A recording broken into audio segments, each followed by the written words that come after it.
Breaking news చూస్తున్నాం. పాకిస్తాన్కి చెందినటువంటి ఒక కార్గో విమానం అరేబియా సముద్రంలో కుప్పకూలిపోయింది. కుప్పకూలిపోవడమే కాదు, ఏకంగా మునిగిపోయింది. 300 అడుగుల లోతులో 3000 మీటర్ల లోతులో 3000 మీటర్ల లోతులో ఇప్పుడు అది కుంగిపోయింది. అక్కడే అది సింక్ అయిపోయింది. అంటే మునిగిపోయింది, అంత లోతులో ఉంది.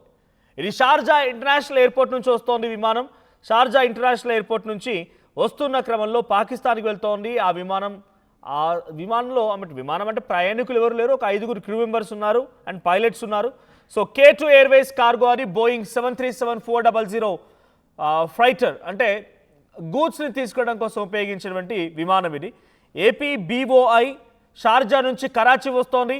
5 క్రూ మెంబర్స్ మాత్రమే ఉన్నారు. 1999 వరకు దీన్ని రెడీ చేస్తే 2011 నుంచి ఇది ఆపరేషనల్గా ఉంది. 2011 నుంచి నిరంతరంగా ఈ షార్జా ఇంటర్నేషనల్ ఎయిర్పోర్ట్ నుంచి కరాచీ లేకపోతే గూడ్స్ క్యారింగ్ కోసం ఉపయోగిస్తున్నారు. సో షార్జా ఇంటర్నేషనల్ ఎయిర్పోర్ట్ నుంచి స్టార్ట్ అయినటువంటి ఈ విమానం ఒక్కసారిగా ఎగ్జాక్ట్గా స్పాట్ చూడండి.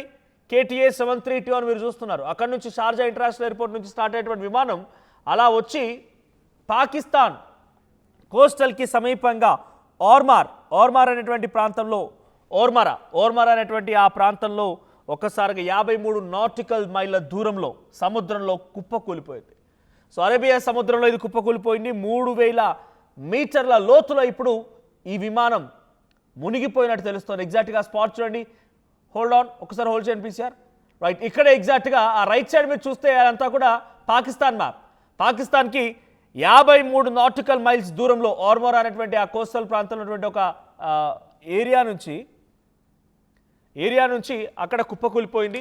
సో షార్జా నుంచి కరాచీ వస్తున్న సమయంలో అదృశ్యమైంది బోయింగ్ 737 అనే విమానం. దాదాపుగా 12 గంటల రెస్క్యూ ఆపరేషన్ తర్వాత అరేబియా సముద్రంలో విమాన శకలాలను గుర్తించారు. బలూచిస్తాన్లోని ఓర్మరా పోర్టుకి 53 నాటికల్ మైళ్ళ దూరంలో ఈ విమానం కుప్పకూలిపోయింది. అరేబియా సముద్రంలో ఇది కుప్పకూలిపోయినట్టుగా అంటే కంప్లీట్గా కూలిపోయి అది సింక్ అయినట్టుగా మునిగిపోయినట్టుగా గుర్తించారు. కరాచీ విమానాశ్రయంలో ల్యాండ్ అవ్వడానికి కొద్ది నిమిషాల ముందే ఈ ప్రమాదం జరిగింది. విమానంలో ప్రయాణిస్తున్నటువంటి 5 సిబ్బంది కూడా గల్లంతయ్యారు. 2 పైలట్లు, 2 ఫ్లైట్ ఇంజనీర్లు, 1 లోడ్ మాస్టర్, వీరు 5 కూడా అందులో ఉన్నారు. మంగళవారం రాత్రి 9:18 సమయంలో నావిగేషన్ సిస్టంలో లోపం గుర్తించారు. ATCకి సమాచారం అందించారు పైలట్లు. అయినా కూడా ఏమాత్రం ఉపయోగం లేకుండా పోయింది. సమాచారం అందించినటువంటి 3 నిమిషాల్లోనే ఈ విమానం రాడార్ నుంచి మిస్ అయిపోయింది. ఇక 35,000 అడుగుల ఎత్తులో ప్రయాణిస్తున్న విమానం ఒక్కసారిగా కిందికి పడి మళ్ళీ పైకి లేచి వెంటనే నిమిషానికి 22,400 అడుగుల వేగంతో సముద్రం లోపలికి పడిపోయినట్టుగా గుర్తించారు. సో ఎంతటి స్పీడ్తో వచ్చింది, ఎంతటి హైట్ నుంచి పడిందో అర్థం చేసుకోండి. మనం ఒక బకెట్లో పైనుంచి కొంత ఎత్తు నుంచి ఒక చిన్న హెవీగా కొంత ఒక 1/2 kg, 1/4 kg పెట్టినటువంటి ఆ మెటల్ వేస్తేనే అట్టడుక్కు మునిగిపోయి పోతుంది. అట్లాంటిది ఒక వేగం 33,000 మీటర్స్ ఎత్తులో నుంచి 33,000 అడుగుల ఎత్తులో నుంచి అక్కడి నుంచి పడిందంటే దాని కెపాసిటీ, దాని వెయిట్ ఎంతలా సముద్రంలో మునిగిపోయిందో అర్థం చేసుకోవచ్చు. సో షార్జా నుంచి కరాచీకి మరి కాసేపట్లో చేరబోతోంది. కొద్ది నిమిషాల్లో కరాచీ ఎయిర్పోర్ట్ని టచ్ చేయబోతోంది. సో ఎగ్జాక్ట్గా బలూచిస్తాన్ దగ్గర ఓర్మరా ప్రాంతం దగ్గర ఇది కుప్పకూలిపోయింది. 53 నాటికల్ దూరంలో ఆ ప్రాంతం నుంచి అది కుప్పకూలిపోయినటువంటి ఆ స్పాట్ ఎగ్జాక్ట్గా మీకు చూపించే ప్రయత్నం చేస్తున్నాను. అయితే ఇది కూలిపోకంటే మునుపు 33,000 మీటర్ల ఎత్తులో అది ప్రయాణం చేస్తోంది. సమీపంగా రాగానే కొంత నావిగేషన్ సిస్టమ్ని లూజ్ అయిన తర్వాత వెంటనే ATCకి ఇన్ఫార్మ్ చేశారు. ATC అంటే air traffic controller. So air traffic కంట్రోలర్కి ఇన్ఫార్మ్ చేసిన అటువైపు నుంచి ఎటువంటి సమాధానం రాకపోలేదు. సో దీంతో నావిగేషన్ మిస్ అయిపోయింది. ఒక్కసారిగా ఈ విమానం కుప్పకూలింది. అయితే లాస్ట్లో మీకు తెలుసు అహ్మదాబాద్ విమాన ప్రమాదం జరిగినప్పుడు ఎక్కువగా మనం ఆలోచించింది పైలట్ల మధ్య ఎటువంటి సంభాషణ జరిగిందనేది. పైలట్ల మధ్య కాక్పిట్, ఆ పైలట్లు ఉన్నటువంటి ఆ ప్రాంతాన్ని రికార్డ్ అయ్యేటువంటి ఆ కన్వర్సేషన్స్ని కాక్పిట్ బాక్స్లో ఉంచుతూ ఉంటారు. సో కాక్పిట్లో ఎటువంటి రికార్డ్ అయింది, ఇప్పుడు ఇక్కడ ఆడియో ఏ రకంగా వాళ్ళు ఏం మాట్లాడుకున్నారు ఒకసారి చూద్దాం. ఒకసారి మేడే అనేది ఇటు ఫ్లైట్ లాంగ్వేజ్లో, ఎయిర్ లాంగ్వేజ్లో అది ఎమర్జెన్సీ కాల్ అనేది. ఒకసారి ఆ పైలట్స్ మధ్య కన్వర్సేషన్ ఏంటో విందాం. Confirm all operation normal, take off, Roger. Confirm all operation normal? Take off, sir, all operation. I understand. I have a traffic westbound, taking off from runway 25, right? Expect after that, number 2. Number 2 in sequence, copy. There was some problem, navigation problem, locating radar was I think loading was for 1 Fab 846 ground. Go ahead. Sir, hold at holding point on runway 25 left, hotel. Company about to roll. Hold.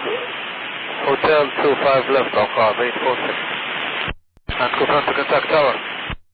Sir, we are coming up heading 085. Kilo Tango for 173. For takeoff, Roger. Confirm all operation normal. Yes, sir, all of this. Understand. Right, అక్కడ మీకు కొన్ని తెలుగులో version కూడా వినిపించే ప్రయత్నం చేస్తాను. దాంట్లో ఏం చెప్తున్నారు, నావిగేషన్ మొత్తం నెగిటివ్గా ఉంది, మాకు నావిగేషన్ సమస్య ఉందని అంటే కన్ఫర్మ్ చేయండి ఇప్పుడు వచ్చిందా నావిగేషన్ అని చెప్పి ఏటీసీ నుంచి సమాచారం వెళ్తుంది. లేదు మాకు మొత్తం నెగిటివ్గా ఉందనేది ఇటువైపు నుంచి ఆన్సర్ రాగానే ఎస్ ఒకసారి హోల్డ్లో ఉండండి వెయిట్ చేయండి అని చెప్పగానే అంతలోనే 33,000 అడుగుల ఎత్తులో ఉన్నటువంటి ఆ విమానం సముద్రంలో కుప్పకూలిపోయిన వెంటనే దాని మొత్తం ఆ విమానం అంతా కూడా ముక్కలుగా అయిపోయింది, చిన్న పీసెస్గా అయిపోయింది. సో రెస్క్యూ ఆపరేషన్ 12 గంటల పాటుగా కొనసాగాయి. మంగళవారం రోజు రాత్రి 9 గంటల 18 నిమిషాలకు మిస్ అయినటువంటి ఈ విమానం ఇప్పుడిప్పుడే రెస్క్యూ ఆపరేషన్ కొనసాగుతూ ఉన్న సమయంలో కొన్ని డెబ్రిస్ అంటే ఆ విమాన భాగాలు చిన్న ముక్కలైపోయినట్టు చూడండి. ఇక్కడ చూస్తున్నారు మీరు అవుటర్ పార్ట్ అది. సో ఆ బయట ఉన్నటువంటి ఆ చిన్న విమాన ముక్కలే ఆ వారికి కనిపించాయి. సో అంతేగాని ఇంకా 5గురు మొత్తం గల్లంతయ్యే ఉన్నారు. వారు ఎక్కడున్నారో కూడా తెలియదు. 5గురు ఇంకా తప్పిపోయి ఉన్నారు.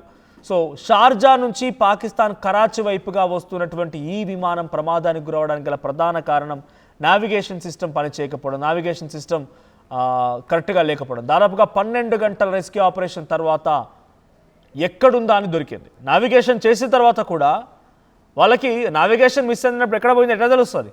పైనుంచి ఒకసారి కుప్పకూలిపోయింది, ఎవరు చూడలేదు దాన్ని, ఎలా దొరకబట్టాలి మరి? సో నావిగేషన్ మిస్ అయింది. సో 12 గంటల రెస్క్యూ ఆపరేషన్ ఎక్కడుందని చెప్పి ఆ సముద్రం వెంట షార్జా ప్రాంతం నుంచి పాకిస్తాన్ ఉన్నటువంటి సముద్ర మార్గం వెంట పూర్తిగా అన్వేషించిన తర్వాత ఓ చోట ఇది కనిపించింది. శిఖరాలు మొత్తం కూడా కనపడ్డాయి. ఆ శిఖరాలు కూడా పలు క్రెయిన్ల సహాయంతో ఆ బోట్లోకి ఆ షిప్లోకి వేసుకొని తరలిస్తూ ఉన్నారు. ఏదేం జరిగినా 5గురు మాత్రం గల్లంతయ్యారు. ఇట్స్ కన్ఫర్మ్ 5గురు కూడా దాదాపుగా చనిపోయారు అనేటువంటి విధంగా తెలుస్తోంది. బట్ అధికారులు ఇంకా ఇక్కడ జరిగిన సంఘటన పైన ఇంకా అన్వేషిస్తున్నారు. ఏదైనా జరిగిందా, ఎవరైనా కావాలనే ఈ నావిగేషన్ని అంతు చిక్కకుండా చేసే మాల్ ఫంక్షన్ ఏదైనా జరిగిందా అనే రకంగా అన్వేషిస్తున్నారు. బట్ ఏదేమైనా పాకిస్తాన్లో మంగళవారం రోజు మిస్ అయినటువంటి ఆ విమానం ఎట్టకేలకి నిన్న రాత్రి ఇలా తెల్లవారుజామున అది బయటపడింది. ఎక్కడ పడింది, ఏం జరిగిందనేది ఈరోజు తెలిసింది. సో సుమారుగా 12 గంటల పాటుగా దానికోసం వెతికారు, కానీ ఏమాత్రం ఉపయోగం లేకుండా పోయింది. ఎట్టకేలకి ఫైండ్ అవుట్ చేశారు రెస్క్యూ ఆపరేషన్ ద్వారా. సో 5గురు క్రూ మెంబర్స్ ఉన్నారు. చివరిగా వాళ్ళు చెప్తున్న మాట నావిగేషన్ సిస్టమ్ మిస్ అయింది, నావిగేషన్ కనిపించట్లేదు, నెగిటివ్గా ఉంది అని చెప్పి ఆ కాక్పిట్ బాక్స్లో రికార్డ్ అయినటువంటి వాయిస్ అది. సో అటు ఏటీసీ నుంచి కూడా సమాచారం వచ్చింది, వెయిట్ చేయండి అనగానే అంతలోపే 33,000 మీటర్ల ఎత్తులో ఉన్నటువంటి విమానం కాస్త కుప్పకూలిపోయింది. ఇప్పుడు ఆ విమానం ఎక్కడుందో తెలుసా? అధికారులు కొంత ఇన్వెస్టిగేషన్ చేసిన తర్వాత ఏం చెప్తున్నారంటే ఆ విమానం ఏకంగా 3,000 మీటర్ల లోతులో మునిగిపోయింది. సముద్రంలో 3,000 మీటర్లు అంటే ఎంత దూరం అర్థం చేసుకోండి. 3,000 మీటర్ల లోతులో ఇప్పుడు సముద్రంలో ఆ మునిగిపోయింది. అంటే సుమారుగా 3 కిలోమీటర్ల వరకు 3 కిలోమీటర్ల లోతులో అది మునిగిపోయి ఉండిపోయింది. అంటే ఎంతటి లోతులో ఇప్పుడు ఆ విమానం అర్థమవుతోంది. వాళ్ళు బతికేయడానికి ఛాన్సెస్ 0, వాళ్ళు బతకడానికి అవకాశం లేదు. అందుకే అంటూ ఉంటారు సో పాకిస్తాన్కి సంబంధించింది అని అనకుండా, అంటే డెఫినెట్గా ఇది చెప్పాలో తెలియదు కానీ పాపం బండింది. అందుకే ఎప్పటికీ ప్రతి వాడి మీద అటాక్ చేస్తా, వీడి మీద అటాక్ చేస్తా, నేను రక్తం బారిస్తా, నీరులై పారిస్తా, ఏర్లై బారిస్తా అంటే ఇట్లాగే ఉంటుంది. సో ఏదేం జరిగినా అక్కడ జరిగిన సంఘటన ఒక్కసారిగా షాక్ గురి చేసి ఇంటర్నేషనల్ డిస్కషన్ జరిగింది.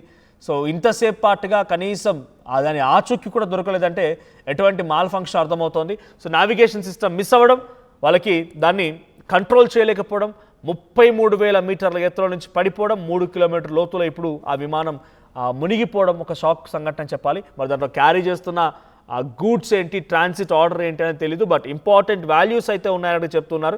షార్జా ఇంటర్నేషనల్ ఎయిర్పోర్ట్ నుంచి కరాచీ వైపుగా వస్తున్నటువంటి ఈ విమానం బోయింగ్ 737 ఒక్కసారిగా కుప్పకూలిపోయి పాకిస్తాన్ మొత్తానికి కూడా ఒకసారిగా షాక్ గురి చేసింది.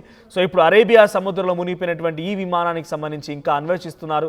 ఆ శకలాలని బయట తీసేందుకు విశ్వ ప్రయత్నాలు చేస్తున్నారు పాకిస్తాన్ నేవీ ఆఫీసర్లు.